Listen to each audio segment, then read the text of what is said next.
चलो पिछले क्लास में क्या खत्म किए थे बताओ? सबको पता है ना? cDNA क्यों बनाते हैं ये बताओ? cDNA का फुल फॉर्म? आखिर स्प्लाइसिंग से काहे के लिए बचते हैं हम लोग? क्योंकि वो एक लॉन्ग प्रोसेस है, क्योंकि अग्यूट में होता है लॉन्ग प्रोसेस, प्रोकैरियोटिक में नहीं हो सकता है। हाँ, इसका जवाब था ठीक है ना, लॉन्ग प्रोसेस नहीं बोलेंगे, क्यों बोलेंगे? प्रोकैरियोटिक में नहीं हो सकता है। यानी ह्यूमन का जीन, तुम्हारा तो क्लास एब्सेंट था। सर बताया था सुनने। अच्छा ठीक, चलो आज हम लोग स्टार्ट करेंगे ट्रांसलेशन।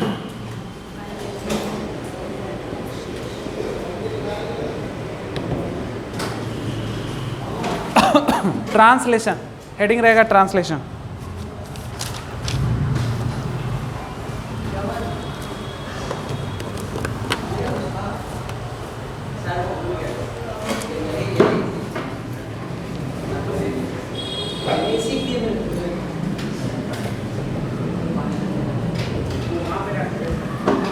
सेंट्रल डोग्मा का जो प्रोसेस आता है रिप्लिकेशन, रिप्लिकेशन के बाद क्या आता है? और ट्रांसक्रिप्शन के बाद वही प्रोसेस है क्या? ट्रांसलेशन। किसका सिंथेसिस करेंगे? प्रोटीन का। चलो सबसे पहले बात करेंगे इन प्रोकैरियोट।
चलो बनाओ जल्दी से स्ट्रक्चर।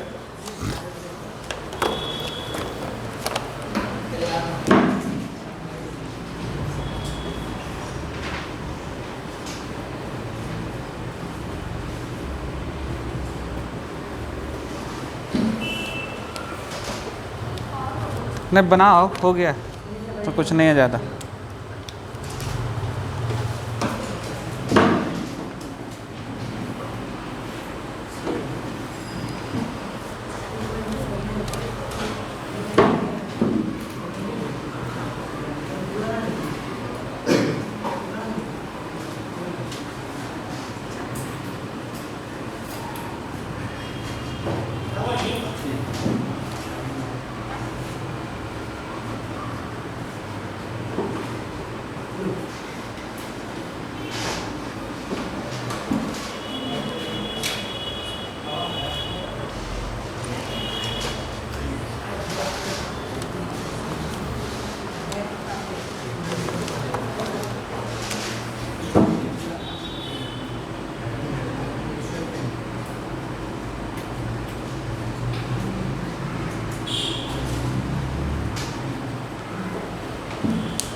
बन गया।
हल्ला नहीं होना चाहिए।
चलो देखो, ट्रांसलेशन कहाँ?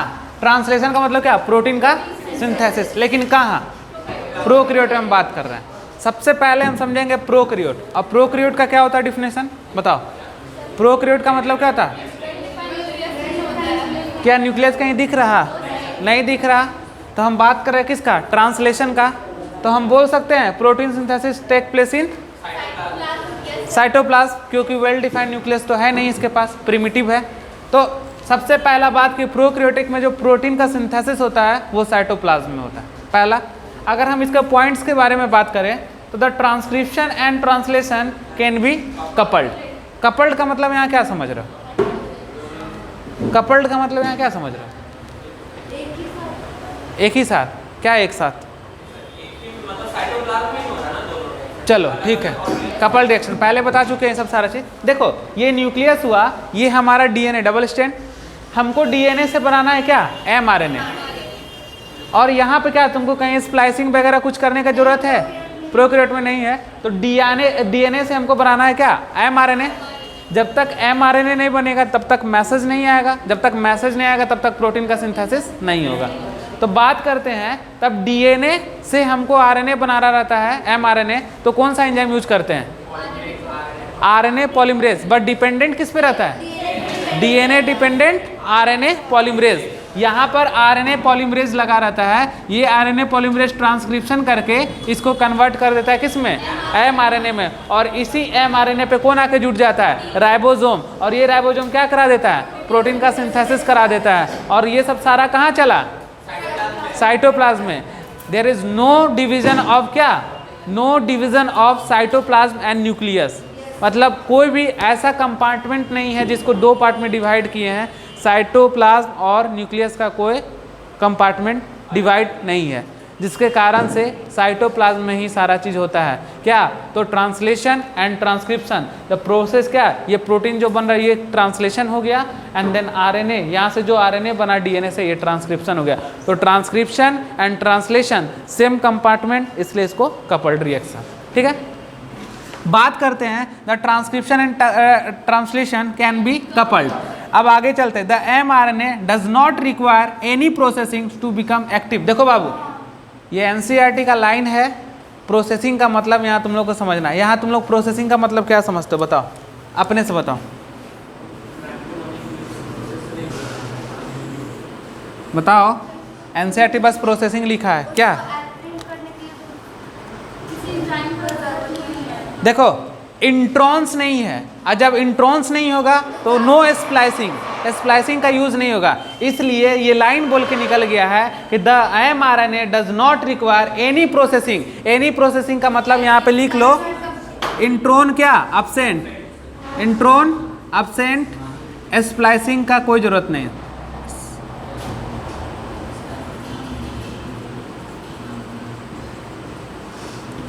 Splicing no need.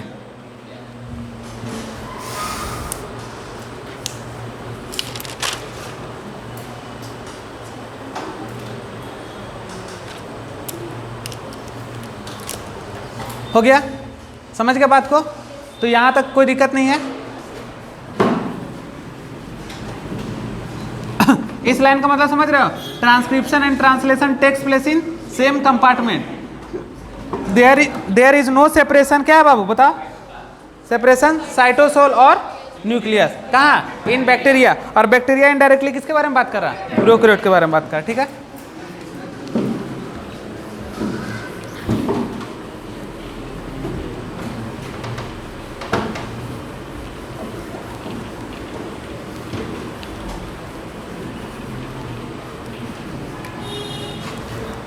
चलो नेक्स्ट, यूकैरियोट।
ये सब तो तुम लोग को आदत हो गया होगा ये सब बनाने का।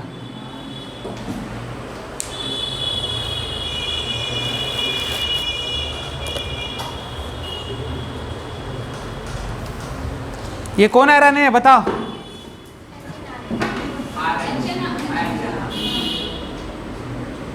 अब क्या होगा? स्प्लैशिंग के बाद क्या रह जाएगा केवल? बताओ, केवल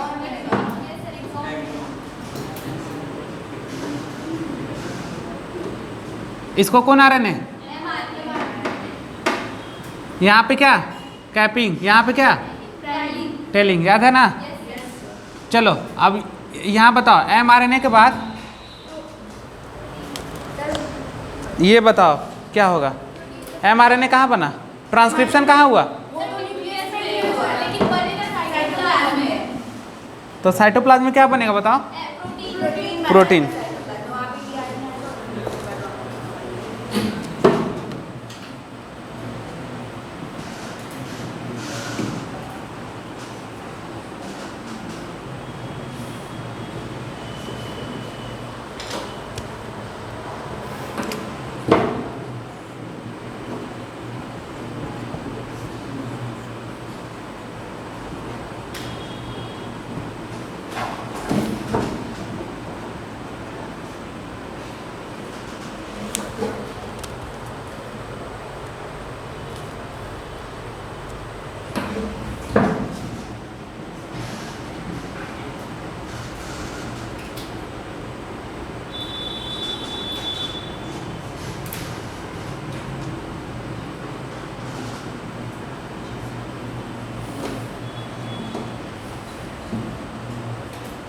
माइटोकॉन्ड्रिया के अलावा और कहाँ होता है सिंथेसिस बताओ?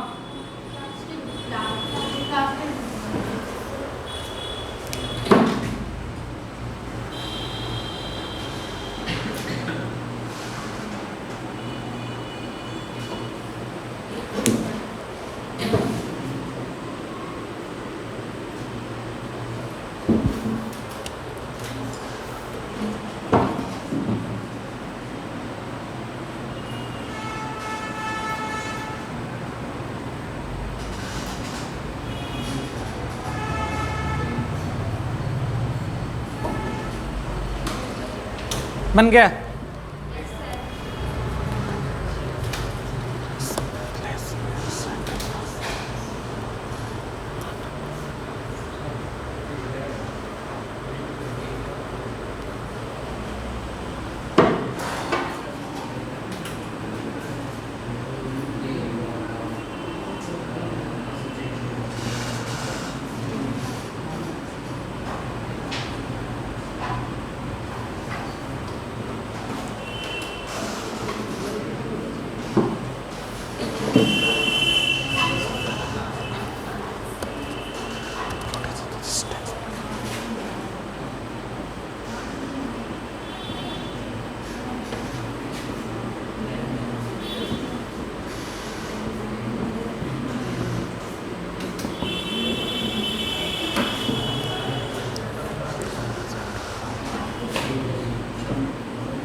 चलो स्टार्ट करें।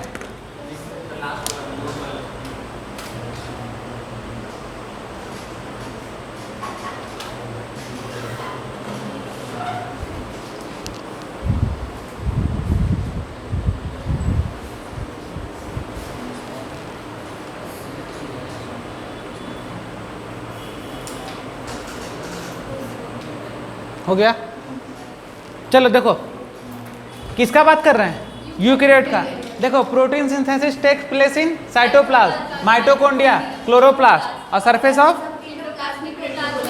ये तो बात पता है, यूकैरियोट में तुम लोग जान रहे हो स्प्लाइसिंग तो करना ही पड़ेगा क्योंकि उसके पास इंट्रॉन्स रहता है। ये शुरू से चलते आ रहा है। बस यहाँ पे देखेंगे कि जो mRNA का सिंथेसिस कहाँ हुआ बताओ? यानी ट्रांसक्रिप्शन न्यूक्लियस के अंदर एंड ट्रांसलेशन क्यों हो रहा? क्योंकि यहाँ पे क्या होगा? कंपार्टमेंट डिवीजन है। यूकैरियोट का मतलब क्या? वेल डिफाइंड न्यूक्लियस, साइटोप्लाज्म अलग और न्यूक्लियस अलग, इसलिए ट्रांसक्रिप्शन कहाँ और ट्रांसलेशन कहाँ? अब फिर क्या होगा? ये ट्रांसक्रिप्शन ट्रांसलेशन कंप्लीट होकर कहाँ चला जाएगा? न्यूक्लियस के अंदर। अब सुनो, देखो कॉन्सेप्ट समझो। ये तो बात हो गया क्या, देखो सबसे पहले क्या हुआ, न्यूक्लियस के अंदर बन गया ट्रांसक्रिप्शन, एमआरएनए बन गया, फिर एमआरएनए कहाँ गया, साइटोप्लाज्म में, और इस एमआरएनए पे आके क्या ज्वाइन हो गया, राइबोसोम। राइबोसोम का क्या काम है, प्रोटीन का तो प्रोटीन बना लिया। अब देखो इसी तरह माइटोकॉन्ड्रिया में भी क्या होगा, राइबोसोम आके लग जाएगा, प्रोटीन का सिंथेसिस कर लेगा।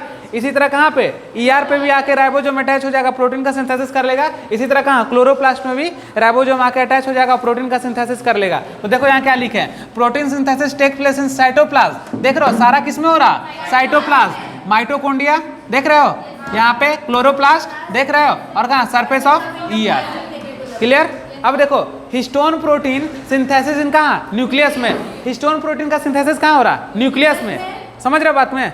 देखो लेकिन देखो क्या हो रहा, तो साइटोप्लाज्म में कहाँ आ रहा, फिर साइटोप्लाज्म में क्यों आ रहा हिस्टोन प्रोटीन, पैकेजिंग होने के लिए। देखो तो इसका पैकेजिंग कहाँ होगा, साइटोप्लाज्म में। साइटोप्लाज्म में आया, देखो सबसे पहले यहाँ बना, फिर साइटोप्लाज्म में आ गया, और साइटोप्लाज्म में आने के बाद फिर कहाँ चला गया, न्यूक्लियस में। यानी हिस्टोन जो है वो सिंथेसाइज कहाँ हो रहा, न्यूक्लियस में, और पैकेजिंग होने के लिए कहाँ रहा, साइटोप्लाज्म में। देन पैकेजिंग होकर फिर वापस कहाँ चला गया, क्यों चला गया, क्योंकि न्यूक्लियस के पास न्यूक्लियर पोर होता है। क्या होता है, न्यूक्लियर पोर होता है। इसको लिख लो, ये जो है इसको बोलेंगे nuclear pore,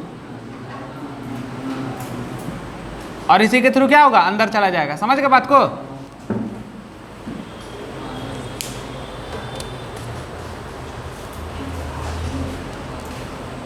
complete.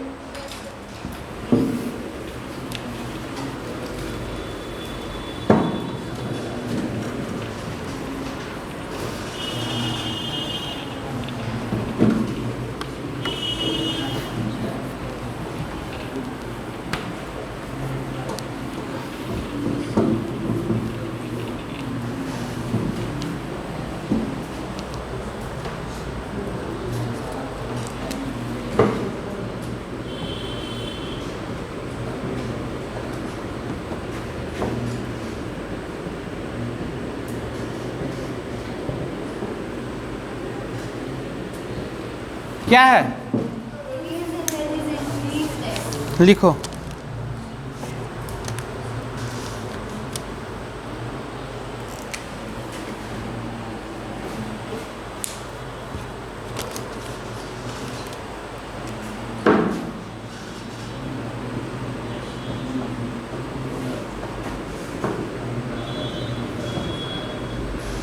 Activation of amino acid.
हो गया, जल्दी लिखो।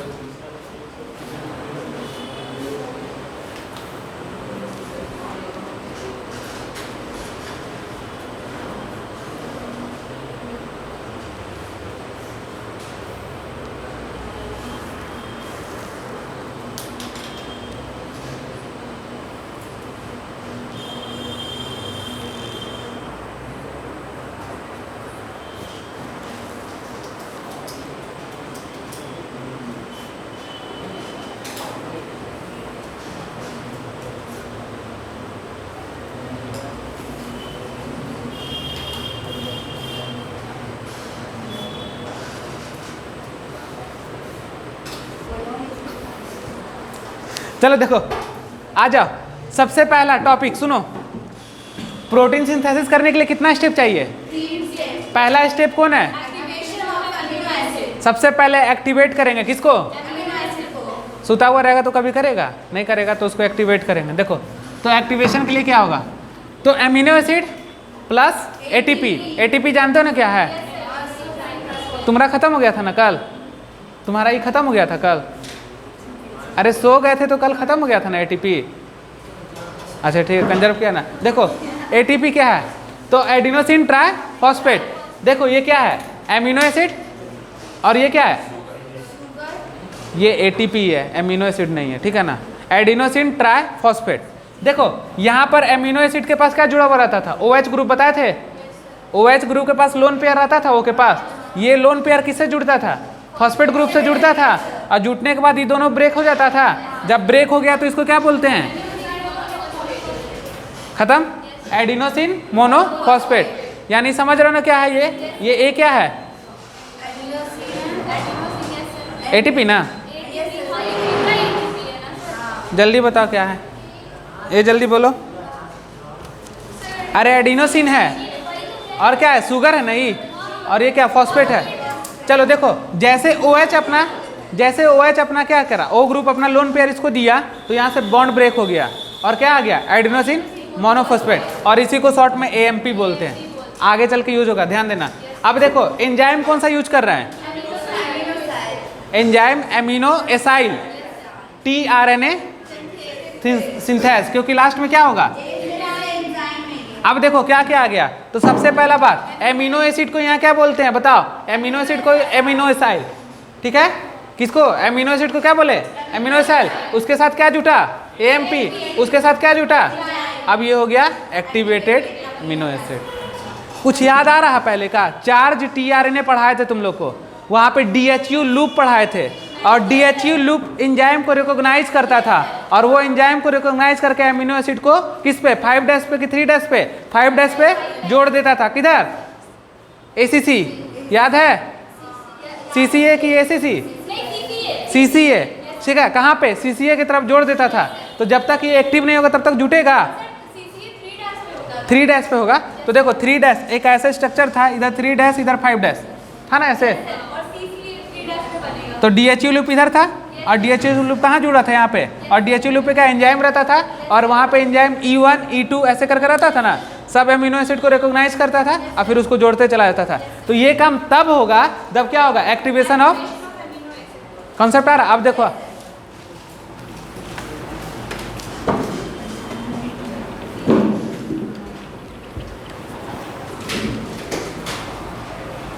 देखो जो पीछे पढ़ा है वही आगे है, इसलिए ध्यान दे के चलो। सब वही सब चीज़ रिपीट होता है बार बार।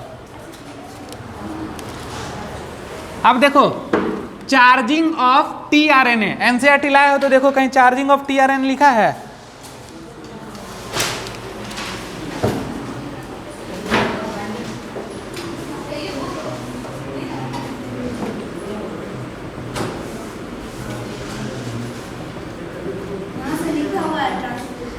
है ना? चार्जिंग और लोडिंग ऑफ tRNA।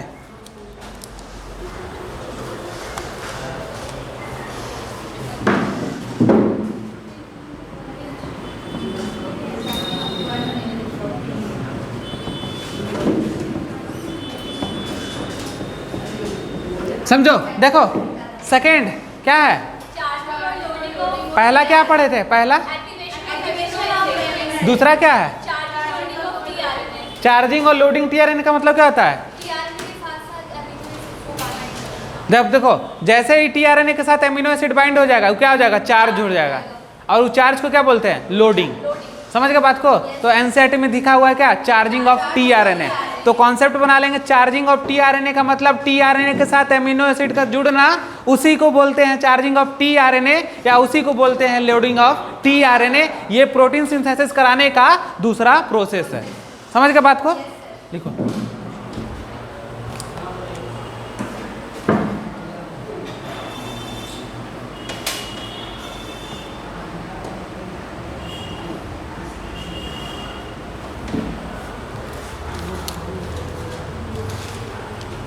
देखो तुम लोग को सिखाए थे क्या, बताओ? इसको लिखेंगे ऐसे, क्या? ACC, लेकिन पढ़ेंगे कहाँ? ठीक है, आगे याद।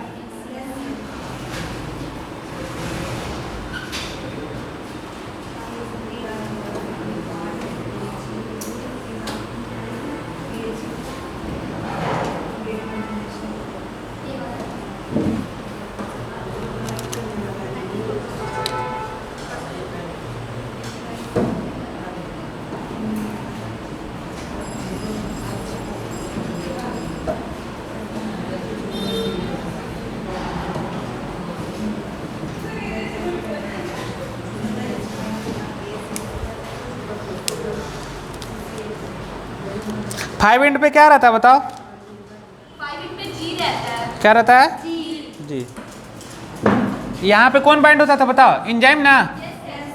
देखो तो क्या लिखा था? पहले एंजाइम, उसके बाद क्या था बाबू? अरे अभी जो लिखाए हैं शुरू में, एंजाइम। देखो उलट दो उसको। हाँ, AMP और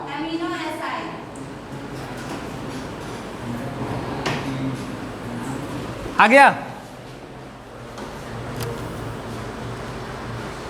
अब देखो ये तो एंजाइम है, कहाँ पे लगा हुआ है? पहले लिखो इसको अच्छे से।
हो गया?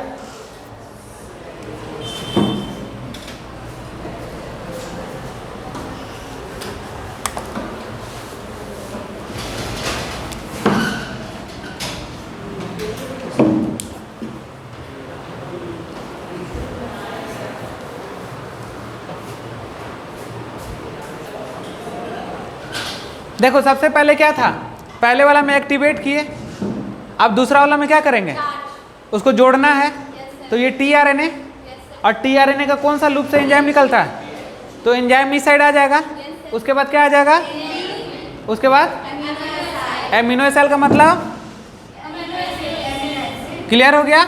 ये एंजाइम किसको रिकॉग्नाइज करता है? एमिनो एसिड को। ठीक है, और यहाँ से क्या करेगा बताओ? जोड़ देगा। कहाँ पे? किस एंड पे जोड़ा? 3 एंड पे जोड़ाए थे ना उसमें पहले DHO लूप जो पढ़ा रहे थे हम।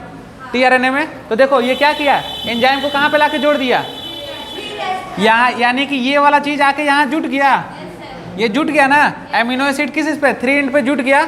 अब बचा क्या क्या बताओ, बचा क्या, जब एंजाइम जुट गया तो उसके साथ क्या बच के आउट हो जाएगा बताओ, प्लस देखो एएमपी और क्या आउट हो जाएगा बोलो, एंजाइम, क्या हो जाएगा ये दोनों आउट। समझ गए बात को।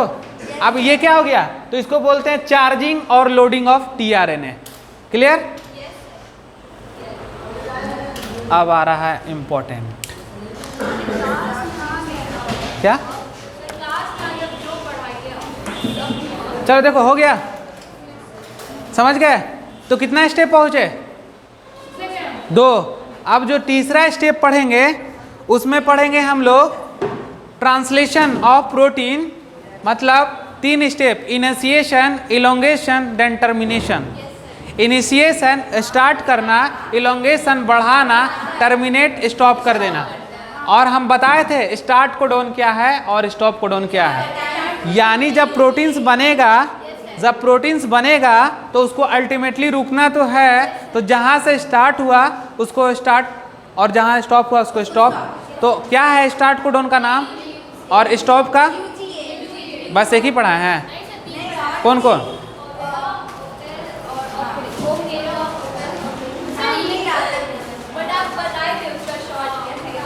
ऑकरे, अंबल, ओपेल, याद किए थे, समझ में आ गया था।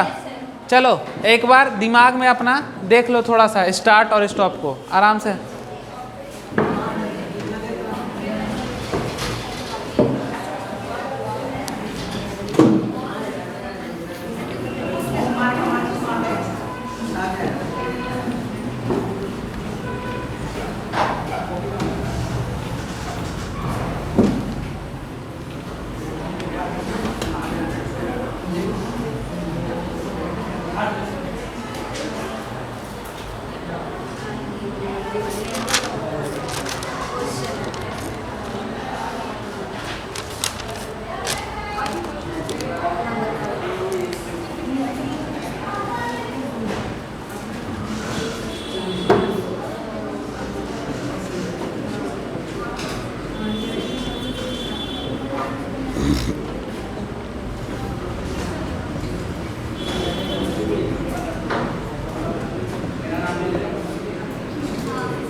लिखो, पहले ऐसे हेडिंग डालो।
देखो एक बात सुनना सब, देखो इसी मतलब प्रोसेस में हम प्रोकैरियोट और यूकैरियोट को पढ़ाते चले जाएंगे, ठीक है ना। तो जहाँ यूकैरियोट लिखेंगे वहाँ थोड़ा ध्यान दे देना, ठीक है ना, क्योंकि हम लोग को मेनली किसका पढ़ना है, प्रोकैरियोट का। तो लेकिन यूकैरियोट से उसको क्या करते जाएंगे, कंबाइन करते चले जाएंगे। तो देखो ये सारा चीज़ है इनिशिएशन का रिक्वायरमेंट। पहले लिखो इसको अच्छे से, तब समझ में आएगा।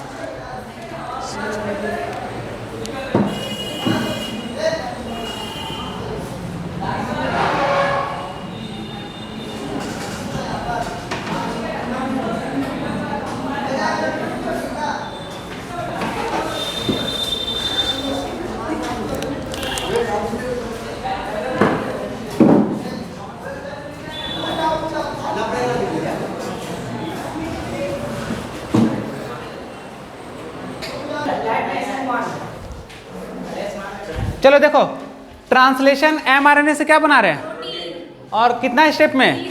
पहला हम स्टेप कौन लेके चल रहे हैं? अभी कंप्लीट नहीं हुआ है। तो इनिशिएशन, देखो इनिशिएशन में किसी भी चीज़ को स्टार्ट करने से पहले हमको क्या चाहिए बताओ?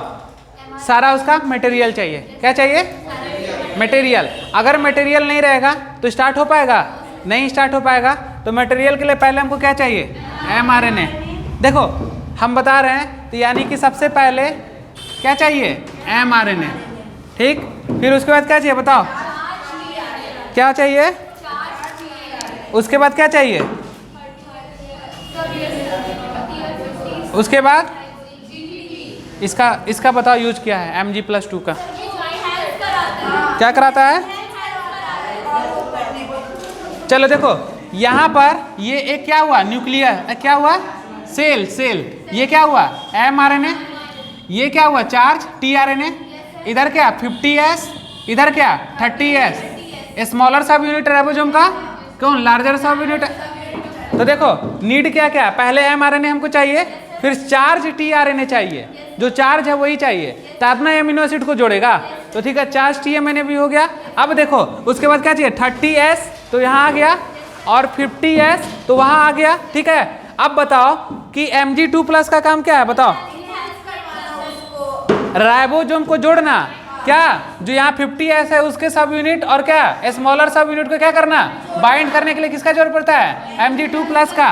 तो देखो यहाँ लार्जर सब यूनिट, यहाँ क्या स्मॉलर सब यूनिट, और इसके ऊपर क्या बनेगा? चेन। और चेन बनाने के लिए हमको क्या चाहिए? एनर्जी का जरूरत पड़ेगा, पॉलीपेप्टाइड। तो यहाँ पे क्या आ गया? GTP। अब यही सारा चीज को कंबाइंड कर देंगे तो हमारा हो जाएगा क्या? इनिशिएशन। समझ रहे बात को? तो इतना सारा मटेरियल चाहिए, और इस मटेरियल को क्या कराएंगे बताओ? कंबाइंड कराएंगे। क्या कराएंगे? कंबाइंड करा देंगे एक सेल में, तो हमारा इनिशिएशन हो जाएगा, स्टार्ट हो जाएगा। यानी पहले mRNA का स्ट्रैंड लेंगे, फिर उसके बाद क्या करेंगे? चार्ज tRNA को ले आएंगे, ऐसे लगा देंगे कहाँ पे? mRNA पे। और फिर क्या करेंगे? 50s, यहाँ क्या लार्जर सब यूनिट, और इधर क्या स्मॉलर सब यूनिट, दोनों को अटैच कर देंगे। और दोनों अटैच हो जाएगा तो फिर इससे आके कौन जुड़ेगा? पॉलीपेप्टाइड चेन प्रोटीन का फॉर्मेशन करेगा। इस पॉलीपेप्टाइड चेन को बनाने के लिए क्या करना पड़ेगा? एनर्जी लाना पड़ेगा, और उसको एनर्जी कौन देता है? तो GTP। क्या देगा? GTP। और इस तरह से इतना सारा चीज लेंगे तो हमारा इनिशिएशन स्टार्ट होगा। अब देखो इनिशिएशन फैक्टर ऑफ प्रोकैरियोट का बात करें तो अभी हम लोग जो पढ़ रहे हैं ये कौन है? प्रोकैरियोट का बात कर रहा है। तो IF1, IF2, IF3 का मतलब क्या होता है बताओ? समझ में आ रहा क्या है? लिखे हैं जल्दी बताओ।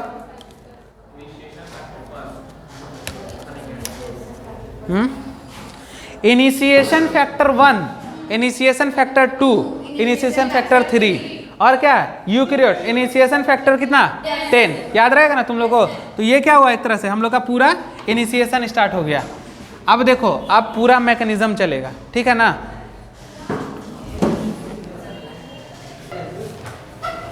चलो देखो एक चीज नोट कर लो, यहाँ जो IF है, IF1 का मतलब होता है क्या? इनिशिएशन